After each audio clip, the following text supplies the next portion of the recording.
ক্যালকাটা ইউনিভার্সিটিতে তোমরা যারা ফোর্থ সেমিস্টারে হিস্ট্রি অনার্সে পড়াশোনা করছো, তোমাদের যে ডিএসসিসি 6 পেপারটি রয়েছে, আদি আধুনিক ইউরোপের ইতিহাস, এই পেপারটির 2026-এর সাজেশন নিয়ে আলোচনা করবো আজকের এই ভিডিওতে।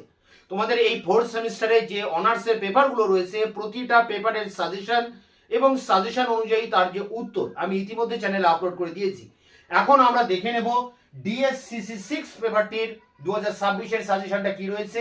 অন স্ক্রিনে আমি সাজেশনটা তোমাদের সামনে তুলে ধরছি, সেই জায়গা থেকে তোমরা নোট ডাউন করবে এবং সাজেশনের প্রতিটা প্রশ্নের উত্তর এই ভিডিওর ডেসক্রিপশন বক্সে একটি প্লে লিস্টের লিঙ্ক রয়েছে, সেই জায়গায় তোমরা সমস্ত প্রশ্নের উত্তর পেয়ে যাবে। যদি না পাও, আবার হোয়াটসঅ্যাপ নাম্বার 8327540655 নাম্বারে হোয়াটসঅ্যাপ করলে আমি উত্তরের লিঙ্ক তোমাদেরকে পাঠিয়ে দেবো। এখন আমরা দেখে নেব অন স্ক্রিনে 2026-এর ডিএসসিসি 6 পেপারটির সাজেশনটা কি রয়েছে।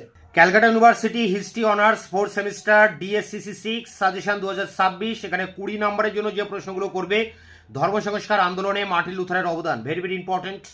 পরটি জিওফ্রে এল্টনের সঙ্গে তুমি কি একমত যে ইংল্যান্ডে ধর্ম সংস্কার আন্দোলন ছিল একটি রাষ্ট্রীয় পদক্ষেপ? পরটি র্যাডিক্যাল ধর্ম সংস্কার আন্দোলন সম্পর্কে লেখো। পরটি সামন্ততন্ত্রের বৈশিষ্ট্য ও আঞ্চলিক বৈচিত্র্য কি ছিল? পরটি 16 শতকে ইউরোপের মূল্য বিপ্লব সম্পর্কে লেখো।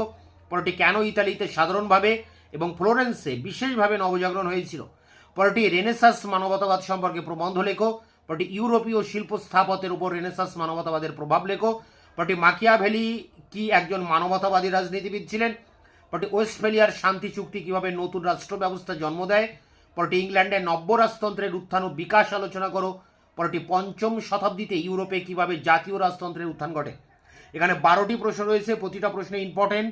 সমস্ত প্রশ্নের উত্তর আমি চ্যানেলে আপলোড করে দিয়েছি, ভিডিও ডেসক্রিপশন বক্সে তার লিঙ্ক দেওয়া রয়েছে। মার্কস 5 নম্বরের টিকার জন্য যেগুলো করবে, উত্তরের মানবতাবাদ, ফিপ ও ভাসালেজ, মার্টিন লুথারের 95 থিসিস, ব্ল্যাক ডেথ বা কৃষ্ণ মৃত্যু, এনক্লোজার মুভমেন্ট, জেন্ট্রি শ্রেণীর উত্থান, ডবসুইজি বিতর্ক, বাণিজ্য বিপ্লব, অ্যান্টো আফ, প্রতি ধর্ম সংস্কার আন্দোলন, ধর্ম সংস্কার আন্দোলনের জল ক্যালভিনের অবদান, ভৌগোলিক অভিযানের উদ্দেশ্য, জার্মানির কৃষক বিদ্রোহ, আদি শিল্পায়ন, ইংল্যান্ডে মঠ ব্যবস্থার বিলুপ্তি, ফ্রান্সে নিরঙ্কুশ রাজতন্ত্রের উত্থান এবং শেষে রয়েছে গিল্ড ব্যবস্থা।